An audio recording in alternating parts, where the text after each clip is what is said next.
最近我发现个搞笑的事儿，赖清德在台上喊坚如磐石，底下的精们却忙着跑路了，这到底是真的假的呀？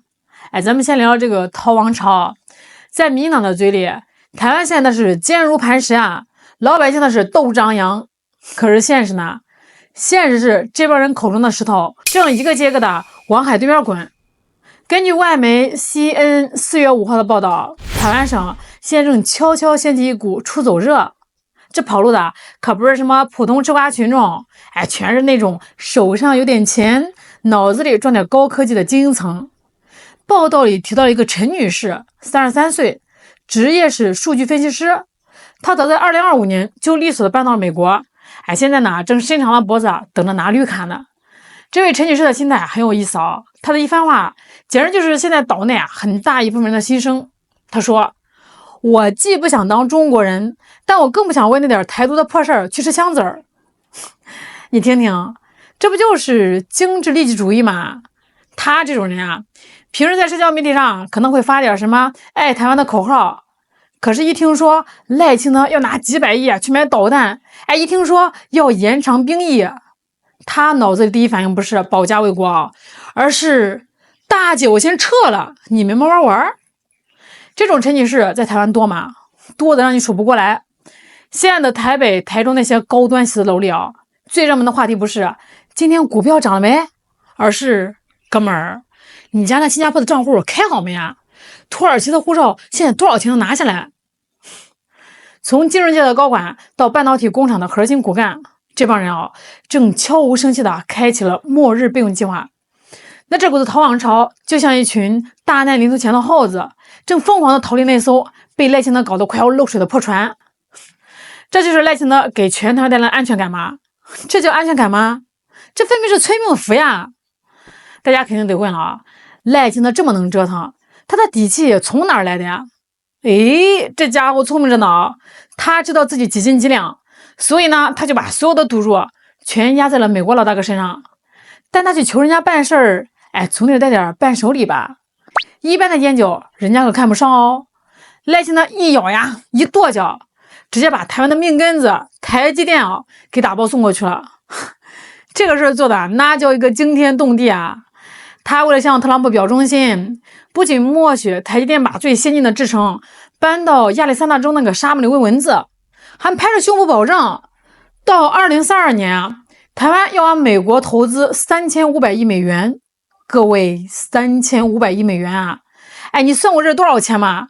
这就相当于把台湾全岛老百姓不吃不喝干好几年的钱，全填进美国人的腰包里啊！而且他送的可不仅仅是钱，更是台积电40%的产能和那个成千上万顶尖工程师的脑子。这就好比吧，你家有个下金店的母鸡，邻居家的大流氓呢说要保护你，结果呢，你这个败家儿子二话不说，把母鸡拎过去给人家炖了，还要搭上自己家的柴火，完了还要跟邻居说，大哥，你吃好喝好，记得万一有人打我，你得出来言语一声啊。结果呢，美国人吃完鸡腿打个饱嗝，转头可能就忘了。可是台湾呢，没了台积电，没了这批工程师，台湾还剩下啥？就剩下一堆可能连零件都配不齐的过时导弹和满目疮痍的产业空心化。那些工程师也是人呀，他们看着赖清德这么搞，心里能不凉吗？我在新竹是爆肝熬夜，你在上面卖我求荣。于是乎，新竹科学园的工程师们现在都在集体学英语，考证书，准备举家西行了。这根本不是什么正常的产业转移这就是逃荒，是台湾经济的系统性失血。比人才跑路更离谱，更让老百姓心寒的是那帮台独政客的动作。俗话说得好春江水暖鸭先知。这帮政客每天在电视上喊着誓死保台战到底，可是背地里呢，根据台湾廉政部门自己爆出来的料虽然他们也想遮掩，但纸包不住火呀。早在2024年，民进党高层就开始利用瑞士、新加坡那些离岸公司转移资产了。以前可能呢还只是通过转账，现在由于怕被查、怕被冻结，这帮人已经进化到了玩黄金和加密货币的地步了。为什么玩这些？因为这玩意儿它没有国界只要有一串私钥，跑到哪都能换成美元。你可以想象一下赖清德在前面喊各位乡亲，咱们要多买导弹，大家再多交点税，多当2年兵。可是他手底下那些大员们，正忙着在电脑前面买比特币呢。这叫典型的死贫道不死道友啊！他们早就给自己铺好了后路，万一哪天炮声一响，他们拎个 U 盘就能上专辑跑路了。剩下几百万普通老百姓在那替他们的野心买单。我最想嘲讽的就是那个叫曹兴诚的，这个家伙早年间为了躲税，火速移民新加坡，成了新加坡公民。结果这2年，他又蹦跶回来了，在台湾成了台独的急先锋。他天天对着镜头慷慨激昂，说要让台湾全民皆兵要搞什么黑熊学院训练平民去打仗。哎呦喂，你听听这觉悟高吧？可是咱往深了挖一下，你猜怎么着？曹兴诚这2个儿子，再加上那几个孙子，全是清一色的美国籍啊！我就想问问曹老爷子，你让台湾老百姓的儿子去练枪、去冲锋，你自家的少爷们在加州的阳光下打高尔夫呢？这双标玩的简直比恒河水还要清澈呀！这种嘴炮台独，除了骗那些涉世未深的年轻人，还能骗得了谁啊？说到这儿，咱们得专门给赖清德2个宝贝儿子开一个帖。毕竟咱们这位务实的工作者，在照顾自家孩子这方面，那确实挺务实的。赖清德大儿子赖廷，普林斯顿大学电机工程系的博士，绝对的高智商人才啊！这按理说他爹正缺人手搞保台呢，他是不是该回国效力啊？结果呢，人家利用一个叫什么专长人才引进计划的漏洞，轻轻松松把这个兵役给豁免了。现在呢，稳稳当当留在硅谷，享受着高薪生活。二儿子赖廷彦，伯克利毕业，确实回台湾待了一阵子，但是你猜他干啥了？他去服了那个所谓的替代役。啥叫替代役啊？说白了就是去这个行政单位吹着空调，喝着咖啡，打印文件，这苦活累活的一点没沾。刚服完役，就那个月，连行李都没拆利落，就嗖一下飞回西雅图上班去了。所以各位哥们儿，你看明白了没？在赖清德眼里台湾的安危呢，那确实很重要，但绝对没有他儿子在美国的前途重要。他天天在台上渲染战争逼近逼着普通家庭的孩子去这个丛林打滚，去练格斗。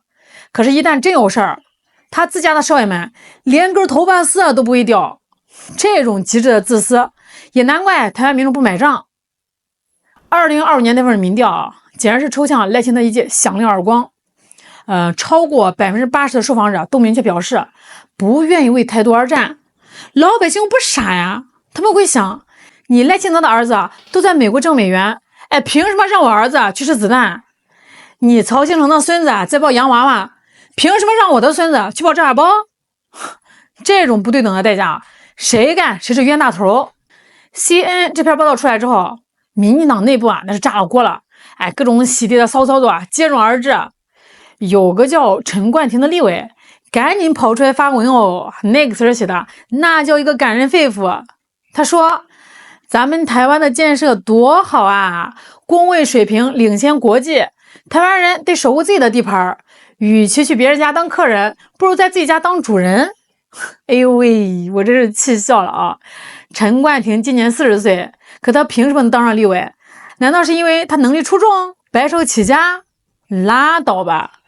他爹叫陈明文，那可是民进党里的元老，英系的掌舵人，在嘉义那被称为土皇帝的人物，这就是个典型的正二代。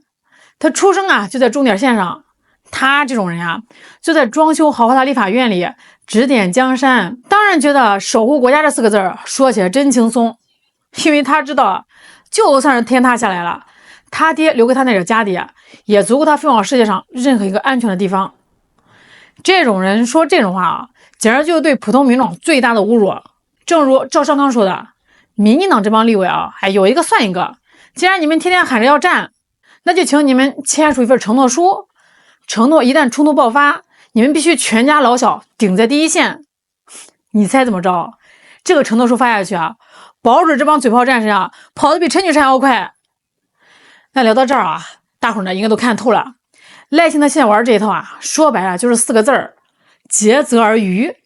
他为了那点虚无缥缈的政治私欲不惜牺牲台积电，不惜得罪所有的纳税人，不惜把整个岛的未来全压在那些不知道什么时候能交付，甚至交付了也没有人会开的废铜烂铁上。这种贻误巨统的路线，不仅没能给台湾带来所谓的尊严，反而让台湾变成了一个人才加速流失、财富疯狂外逃、社会极度恐慌的空心岛。当精英们纷纷离开，当富人们转用完最后一颗黄金，当政客的子女们在国外安稳度日，剩下那些被洗脑的，或者说是没钱跑不了的普通民众，就成了赖清德这场豪赌中最可怜的牺牲品。台湾的未来在哪里？是在那几百亿美元的对美军购里吗？是在赖清德那几句干巴巴的两国论里吗？别逗了，台湾的未来从来就在两岸的和平相处中，在两家人坐下来好好商量的智慧里。只有放弃那套害人害己的台独迷梦把钱花在民生上，把心用在交流上，才能真正留住人才，才能让老百姓过上安稳的日子。否则的话，等赖清德争到最后，台湾剩下的恐怕不是什么坚如磐石的堡垒而是一个被彻底掏空，只剩下断壁残垣和民进党留下的满地鸡毛的废墟。好啦，今天就聊到这儿啦，我是肖兰，咱们下期再见。